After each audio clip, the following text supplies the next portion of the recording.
बोलिए सतगुरु बंदी छोड़ कबीर साहिब की जय हो। सतगुरु मदन साहिब की जय हो। सतगुरु विराग साहिब की जय हो। सभी संतों की जय हो। सभी भक्तों की जय हो। सकल अंश को बंदगी साहिब बंदगी सतनाम। तो आज जो हमारा विषय होगा वो सवाल जवाब पे ही है, क्योंकि बहुत से सवाल आते हैं लोगों के जिसका जवाब जल्दी ना मिलने के कारण लोग विचलित हो जाते हैं। तो इन लॉकडाउन के सत्संग में धीरे धीरे सारे सवालों के जवाब मिलते रहेंगे लोगों को, तो काफी उनको मदद मिलेगी। तो आज का जो सवाल है, 5-6 सवाल हैं। सबसे पहला सवाल भेजा है, पूछा गया है कि सत्संगी का जीवन कैसा होना चाहिए। देखो जी, बहुत इंपॉर्टेंट सवाल है, क्योंकि हम सब सत्संगी जीव हैं। हमारा जीवन कैसा होना चाहिए, हमारी जीवन शैली क्या होनी चाहिए, बहुत इंपॉर्टेंट है। सबसे पहले तो सत्संगी को अपने जीवन में सहजता लेके आनी चाहिए। वो जल्दबाजी वाला रास्ता छोड़ दे। किसी भी काम में जल्दबाजी नहीं करनी है, चाहे कोई भी काम हो, चाहे वो कोई घर का काम हो, चाहे वो कोई बाहर का काम हो, चाहे वो सत्संग का ही काम क्यों ना हो, भजन भक्ति का ही काम क्यों ना हो, कभी भी जल्दबाजी के पीछे नहीं भागना है। हर चीज में सहजता होनी चाहिए। सहजता होगी तो मन में एक ठहराव आएगा, आपके जीवन में एक ठहराव आएगा। जब ठहराव आएगा तभी आप उस गहराई तक पहुंच पाओगे जहां तक संत महात्मा आप लोगों को पहुंचाना चाहते हैं। क्योंकि याद रखना, चलते हुए पानी में कभी शक्ल नहीं दिखाई देती। वो पानी ठहरेगा तब ही आप उसमें अपना दरस पाओगे, अपनी शक्ल देख पाओगे। इसलिए ठहराव बहुत जरूरी है। हर सत्संगी के जीवन में संयम बहुत जरूरी है। कोई भी आपको कुछ ऐसा बोल दे, कोई गलत बोल दे, कुछ ऐसा शब्द बोल दे जो आपके दिल को लग जाए, आप एकदम जवाब उसका मत दो। एकदम रिटर्न में उसको कोई गिफ्ट मत दो, क्योंकि वो रिटर्न में दिया हुआ गिफ्ट जहर ही होगा। अगर जल्दबाजी में दोगे तो वो अमृत नहीं हो सकता। इसीलिए साहिब ने बोला, आवत गारी एक है और पलटत होए अनेक, कहे कबीर मत पलटिए वो रही एक की एक। अगर कोई आपको गलत बोल भी देता है तो उसको थोड़ा सा सहना सीखो। किसी ने आपके बारे में कोई गलत अफवाह उड़ा दी, कुछ आपको गाली दे दी, कुछ बुरा भला कह दिया, कहने दो। शांत होके, सहज होके इंतजार करो सही समय का।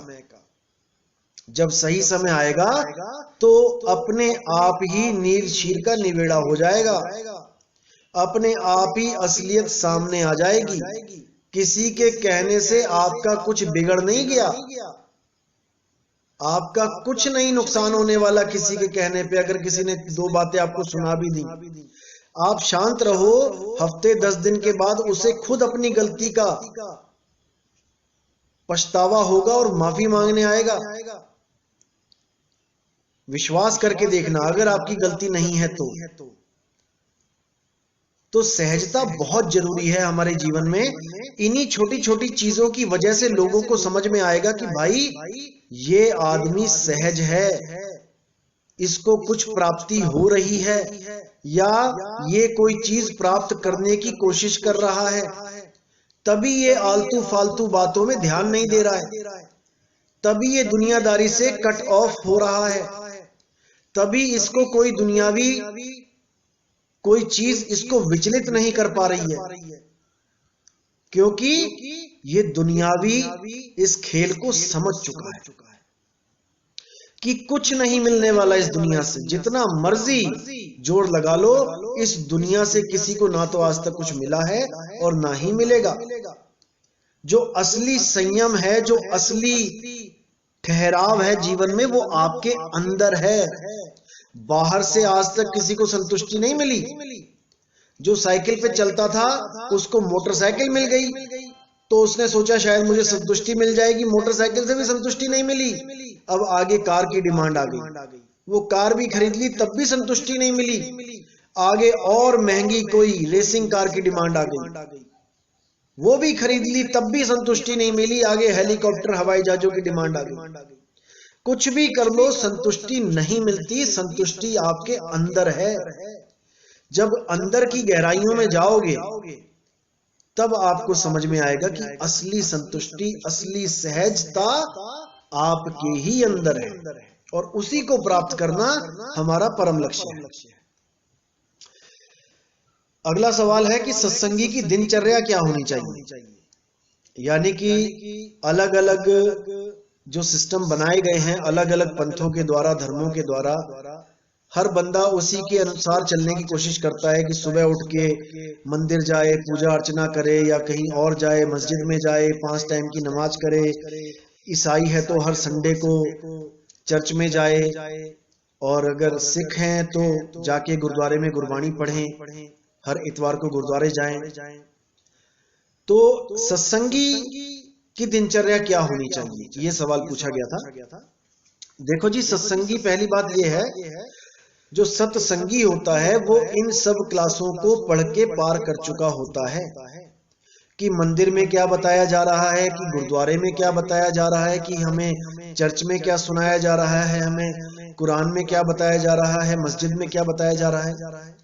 जो सत्संगी होता है उसका कोई एग्जैक्ट धर्म नहीं होता, वो किसी धर्म के बंधनों में नहीं होता, वो सत्य का खोजी होता है, वो हर धर्म को गहराई से समझ चुका होता है, वो जान चुका होता है कि हर धर्म में क्या बताया जा रहा है, और जो चीज बताई जा रही है धर्म में उसकी खोज करने के लिए वो उन स्कूलों से, ये जो मंदिर मस्जिद गुरुद्वारे हैं ये एक स्कूल है, ये एक शिक्षा का विद्यालय है, मान के चलो। जो विद्यालय में आपको जो चीजें बताई गई हैं वो आपको प्राप्ति बाहर से होगी, यानी नौकरी आपको स्कूल से बाहर करनी पड़ेगी, कमाई तभी होगी। स्कूलों में आपने सीखा, और वही जो कुछ सीखा उससे हमने बाहर जाके नौकरियां प्राप्त करी, उसी से हमें कमाई हुई। इसी प्रकार मंदिरों में क्या बताया गया, मस्जिदों में क्या बताया गया, गुरुद्वारों में क्या बताया गया, चर्च में क्या बताया गया, वो सब हमने ग्रहण किया, और फिर उसी वस्तु को ढूंढने के लिए हम गुरु की शरण में गए, हम कामिल मुर्शिद की शरण में गए। उन्होंने हमें वो चीज बताई जो हमारे ग्रंथों में गुप्त रूप से छुपी हुई थी, उन्होंने उसको उजागर कर दिया। तो सबसे पहला जो हमारा दिनचर्या है, सबसे पहले हमें सत्य को याद करना चाहिए, सत्य को। जैसे ही सबसे पहले हम उठते हैं, हमें सबसे पहले परमात्मा के आगे सर झुकाना चाहिए। आप साहिब बंदगी कह लो, आप सत साहिब कह लो, आप जय बंदी छोड़ कह लो, परमपिता परमात्मा कह लो, जय शब्द गुरु कह लो, हे मेरे मालिक कह लो, उसको किसी भी नाम से याद करो, सबसे पहला काम। उसके बाद अगर नाम मिला है, आपको बख्शिश हो चुकी है, फिर तो आप भजन करो, भक्ति करो, सिमरण करो, अपना समय दो, परमात्मा को याद करो। याद तो 24 घंटे करना होता है, लेकिन स्थिरता भी एक चीज होती है। जैसे आप खाना खड़े होके भी खाते हो, बैठ के भी खा सकते हो, चलते हुए भी खा सकते हो, लेकिन सबसे अच्छा बताया गया है बैठ के खाना, जहां पर आपको कोई डिस्टरबेंस नहीं होगी। तो आप बैठ के उसको याद करो मालिक को, जिनको नाम मिला है। जिनको नहीं मिला है वो क्या करें, वो भी परमात्मा को याद करें, लेकिन केवल अपने मन से, कोई ध्यान विधि ना करें, कोई ऐसा प्रयोग ना करें अपने शरीर के साथ कि मैं यहां ध्यान लगा लूं, मैं वहां ध्यान लगा लूं, कोई लाइट देखने लग जाऊं, कोई प्रकाश देखने लग जाऊं, ऐसा बिल्कुल ना करें। और उसके बाद अपनी दिनचर्या में सत्य को शामिल करें, जहां तक हो सके सच का साथ दें। सच के साथ देने से ही आप में सहजता आने लग जाएगी, और अपने मन को दुनिया की दौड़ भाग से थोड़ा सा बचाएं। काम करते रहें, दुनिया के काम करने हैं, पैसे तभी आएंगे, लेकिन अपने मन को विस्तार करने से जो ये आगे से आगे भागता है, इसको थोड़ा सा कंट्रोल करने की कोशिश करें। करते करते करते करते धीरे धीरे ये अपने आप कंट्रोल होना शुरू हो जाए। तीसरा सवाल है कि क्या बिना गुरु के ध्यान करने से कोई हानि हो सकती है? बिल्कुल हो सकती है जी। कैसे हो सकती है? जैसे आप बिना किसी के बताए हुए मार्ग पे चलने लग जाओ। आप एक ऐसे रास्ते पे निकल पड़ो जिस रास्ते के बारे में आपको कुछ पता ही नहीं है, तो आप पता नहीं कहां कहां जाके ठोकरे खा के फिर वापस आने की कोशिश करोगे, और अगर बहुत ज्यादा लंबे चले गए हो आगे तक, फिर आपको और मुश्किलें आ जाएंगी। इसी प्रकार बिना गुरु के ध्यान नहीं करना चाहिए। जब तक गुरु ने आपको विधि नहीं बताती, जब तक आपको ध्यान नहीं करना चाहिए, क्योंकि ये शरीर एक भूल भुलैया की तरह है। इस शरीर का पार नहीं पाया किसी ने। इसमें इतने ज्यादा रहस्य छुपे हैं इस छोटे से शरीर के अंदर कि संतों ने तो यहां तक कह दिया कि जो पिंडे सो ब्रह्मांडे, कि जो पूरे ब्रह्मांड में इतना खुला ब्रह्मांड रहस्यों से भरा है, वही सब तुम्हारे अंदर भी है। बाहर अनेक प्रकार की रोशनियां हैं, लाल पीली काली हरी। बाहर अनेक प्रकार की आवाजें हैं, घंटे की, शंखनाद है, वीणा बांसुरी, मृदंग, पता नहीं क्या क्या, वो सब आपके अंदर भी है। अगर आपने गलती से किसी ऐसी आवाज में, ऐसी धुन में कहीं ध्यान लगा लिया और वो धुन कहीं आपको अंदर ही अंदर गहराई में लेके चली गई, तो वापस आना मुश्किल हो जाएगा, बहुत मुश्किल हो जाएगा। कई लोग कोमा में चले जाते हैं ध्यान करके, कई लोग मेंटल हो जाते हैं, दिमाग खराब हो जाता है उनका। बहुत से लोग ब्रह्मनाद में उलझ जाते हैं। ब्रह्मनाद बहुत ही ज्यादा विचारणीय मुद्दा है। ब्रह्मनाद क्या होता है बता देता हूं मैं। एक आवाज होती है जो लगातार चल रही है। आप इन्हीं कानों से भी सुन सकते हो और बिना कानों के भी सुन सकते हो। आपको लगेगा कि ये मेरे अंदर से आ रही है या बाहर से आ रही है, या दाएं कान से आ रही है या बाएं से आ रही है या ऊपर से आ रही है। आपको समझ में ही नहीं आएगा ये आ कहां से रही है। ये एक सीटी की तरह आवाज होती है, पतली झींगुर की आवाज की तरह मिक्स, और ये 24 घंटे चलती रहती है। इसके बारे में और खुल के बताऊंगा। कई लोग इसी में ध्यान धरना शुरू कर देते हैं। ये वैसे आवाज आती है ई की तरह, ई ऐसी आवाज चलती है। कुछ लोग इसी को सत्य मान लेते हैं। एक भाई है, नासिक का है मेरे ख्याल से, उसने अपने एक YouTube चैनल पे इसी आवाज का जिक्र किया है, और कबीर प्रगट दिवस पे, पिछले साल की बात है मेरे ख्याल से, उसने बहुत लोगों को भरमा दिया इस आवाज के चक्कर में। ये आवाज ब्रह्मनाद है भाई, इस आवाज से मुक्ति नहीं होगी। ये आवाज काल की धुन बोली गई है। ये काल की धुन है। भरमाने के लिए काल ने इसको ब्रह्मनाद को उत्पन्न किया है। इस आवाज में जो भी ध्यान धरेगा उसकी मुक्ति तो कभी नहीं हो सकती। तो इसलिए उस आवाज को भी पहचानना है जो बताया जाएगा, और इस आवाज को भी पहचानना है, इसको छोड़ के उसका लखाव करवाया जाएगा, तब समझ में आएगा। तो ये बिना गुरु के ध्यान नहीं करना है। सबसे बड़ी बात है, ये ब्रह्मनाद बिना गुरु के भी सुनाई देती है। इसको आप कहीं भी कमरे में बैठ के बिल्कुल ध्यान से कोशिश करोगे, ये सुनेगी आपको बिना गुरु के।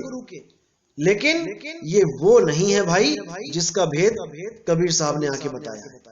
ये तो बिना गुरु के कोई भी सुन सकता है। किसी डीप कमरे में चले जाओ जहां बहुत सुन्न, बिल्कुल सुनसान हो, आपको ये सुनाई देने लग जाएगी। तो ये वो नहीं है, इसमें कोई आनंद नहीं है, इसमें कोई नीरस आवाज आएगी। बिल्कुल इसके चक्कर में नहीं उलझना है। अगला सवाल है कि हमारे घर के लोग भक्ति में विश्वास नहीं रखते हैं जी, क्या करें? बहुत से घर ऐसे होते हैं, देखो, जहां पर भक्ति की ABCD भी नहीं पता होती। जैसे कई घर ऐसे हैं जहां पे बच्चे तो पढ़े लिखे हैं लेकिन माँ बाप अनपढ़ हैं, चाचा चाची अनपढ़ हैं, दादा दादी अनपढ़ हैं। तो इसी प्रकार कई घर ऐसे होते हैं जहां पे भक्ति का बीज ही नहीं पड़ा होता कभी। ना तो उनके कभी दादा दादी ने भक्ति करी, ना कभी माता पिता ने भक्ति करी। आज कोई लड़का या लड़की भक्ति करना चाहता है तो उसमें भी वो अड़चन डालते हैं कि नहीं, जो हम कर रहे हैं वही काम करो। जो हमने आज तक किया है वही काम करो, तुम कुछ अलग से मत करो। वरना हमारे घर में कोई दैवीय शक्ति है, कुछ हमें ऐसा कुछ परेशान ना करने लग जाए, कोई पितरी हमें कोई परेशान ना करने लग जाए। ऐसा बहुत घरों में होता है। इसमें क्या करना चाहिए? देखो, ये आपके संस्कार आपके साथ हैं जो आप सत्संग को समझ रहे हो। आप सत्संग को समझते रहो, आप किसी के साथ बहस मत करो।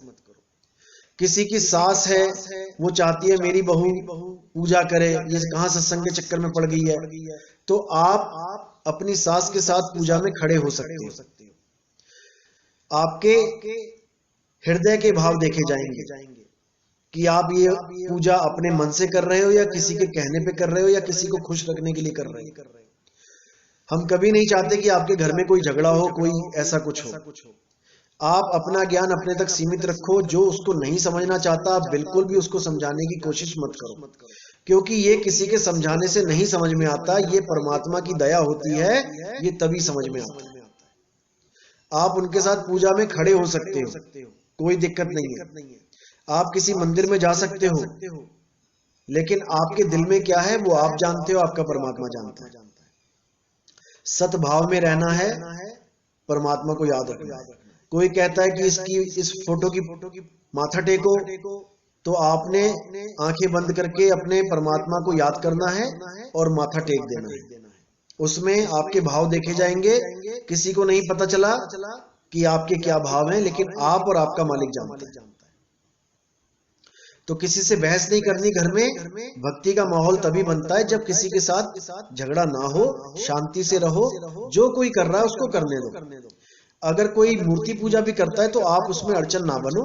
आपने एक बार बताया, 2 बार समझाया, बस नहीं कोई समझता, ठीक है, उसको वो एक क्लास पढ़ रहा है, वो अपनी एक कक्षा को पार करना चाहता है, वो उसकी पढ़ाई कर रहा है। धीरे धीरे धीरे धीरे वो उस कक्षा को पार करेगा, परमात्मा की दया होगी, वो भी एक दिन सत्य को जान लेगा। लेकिन जब तक वो सत्य को नहीं जानता, वो जो कर रहा है उसे करने दो, बीच में रुकावट मत बनो। जैसे कोई आपको नहीं रोकना चाहता, आप चाहते हो कि कोई मुझे ना रोके, आप भी किसी को जबरदस्ती मत रोको। जो कर रहा है उसको करने दो। अगला सवाल है कि परिवार वालों ने दूसरे धर्मों को ज्वाइन कर लिया है, अब हम क्या करें? यानी कि जैसे कोई हिंदू धर्म में है या कोई मुस्लिम धर्म में है या कोई ईसाई धर्म में है, तो जो बंदा सत्संग सुन रहा है वो तो यहाँ सत्संग में आना चाहता है, लेकिन उसके घर वाले कोई ईसाई बन गए, कोई मुस्लिम बन गए, या मुस्लिम है तो किसी ने और कुछ ज्वाइन कर लिया, तब क्या किया जाए? देखो जी, पहली बात तो ये है कि सब धर्म इंसानों ने बनाए हैं। हर धर्म यही कहता है कि परमात्मा सबसे बड़ा है, परमात्मा की पूजा करनी चाहिए, परमात्मा को प्राप्त करना चाहिए। इसलिए जो बंदा जहां जाना चाहता है उसको जाने दो, और आप सत्य को जान के सत्य के साथ जुड़ जाओ। जब मालिक की दया होगी तो उन लोगों को भी अपने आप सोझी आएगी और वो भी सत्य के साथ जुड़ने के लिए तैयार हो जाएंगे। लेकिन आपने, वही बात है कि किसी के साथ जबरदस्ती कोई बात नहीं करनी। जो जहां जाता है उसको जाने दो। ये हर जीव का ये मौलिक अधिकार है कि वो किसी भी धर्म को, किसी भी पंथ को, किसी भी संस्था को अपनी इच्छा से ज्वाइन कर सकता है, क्योंकि ये सारा खेल विश्वास का है। जिसको जहां विश्वास है उसके विश्वास को आप वहीं लगा रहने दो। एक बार बताओ, 2 बार बताओ, नहीं समझ में आता, रहने दो। बताना हमारा फर्ज है इसलिए, लेकिन उसको खींच के लाना हमारा फर्ज नहीं है, बिल्कुल भी नहीं। अगला सवाल है कि हमें डर लगता है कि कोई हम पर जादू टोना ना कर दे, तो हमें क्या करना चाहिए? देखो जी, बहुत ज्यादा सवाल आते हैं, ये बहुत ज्यादा। सबसे बड़ी बात क्या है कि मन के हारे हार है, मन के जीते जीत। ये जितने भी खेल चल रहे हैं जादू टोने के, या कोई कुछ भी काला जादू कह लो, या कोई वुडू जादू कह लो, या कोई अघोरियों के द्वारा जो तांत्रिक क्रियाएं होती हैं, ये सब मन का खेल है। ये भरम भूत सकल जग खाया, ये भूत नाम का जो भरम है इसने सारी दुनिया को खा लिया। अगर ऐसे भूत यहाँ पे होते तो इस दुनिया पे आज भूतों का राज होता। इस दुनिया पे केवल भूत राज करते, इंसान ना राज कर पाता। ये सारा खेल मन का होता है। जिसका मन कमजोर हो जाता है उसके ऊपर हर चीज हावी हो जाती है। ये सारा खेल मन का है। अगर आप डरते हो तो आपको कुत्ता भी डराएगा, कुत्ता भी भगाएगा। अगर आप निडर हो तो देख लो, YouTube चैनल पे डाल के देख लो, शेर से भी लोग पंगा ले लेते हैं, उसके भी बाड़े में घुस के उसको पीछे धकेल रहे हैं। सारा खेल मन का है। मन को इतना दृढ़ कर लो कि इन चीजों से ऊपर उठ जाओ। आत्म शक्ति पे विश्वास करो, अपने आप को आत्मदेव जानो और बिल्कुल पूरा परमात्मा पे विश्वास करके सोचो कि मेरे पे कोई कुछ नहीं कर सकता। अगर ये सब ताकतें होती ना भाई, अब तक अमेरिका के राष्ट्रपति, जर्मनी के राष्ट्रपति, कोई सिंगापुर के राष्ट्रपति, ये सब इन जादू टोना करने वालों के कब्जे में होते। ये लोग इन पे राज कर रहे होते, इन देशों पे ये लोग जादू कर करके, वशीकरण कर करके ये सब आके पैर दबा रहे होते सारे राष्ट्रपति सारे दुनिया के इन जादू टोना करने वालों पे। तो अपने ऊपर विश्वास रखो, परमात्मा पे विश्वास रखो, आपका कोई कुछ नहीं बिगाड़ सकता। याद रखो, ये मन के कमजोर होने की निशानी है। इनका इलाज भी होता है। आप मानसिक रोगी के जो डॉक्टर होता है, मानसिक रोगियों को जो देखते हैं, उनके पास जाओगे तो 99% वो इसका इलाज कर देंगे। ये सब दिमाग की उपज है, मन की उपज है, सारा मन का खेल है। बहुत रेयर चांस होते हैं जब कोई ऐसा हो, वो भी केवल लेन देन का सौदा होता है, लेकिन 99% केवल मन का खेल है, भ्रम का खेल है। इससे बाहर निकल जाना और पूरा विश्वास करना है कि परमात्मा सबसे बड़ा है, परमात्मा से बड़ा कोई नहीं है। ये सब जितनी भी शक्तियां हैं ये सब उससे नीचे हैं। परमात्मा से जुड़ो और परमात्मा को अपने अंग संग महसूस करो। वो हमेशा आपके साथ है, हमेशा आपको बचाने के लिए बैठा है। तो इन भ्रमों से हमेशा के लिए बाहर हो जाओ। और कोई भी आपके बारे में कुछ भी बोलता है, गलत बोलता है, उसको सहना सीखो। सबसे इंपॉर्टेंट यही बात है। जब ये चीज सहनी सीख लोगे, समझ लो कि आप अपने रास्ते पे चल पड़े, अब मंजिल दूर नहीं है। तो इसी के साथ आज का सत्संग समाप्त करेंगे और कल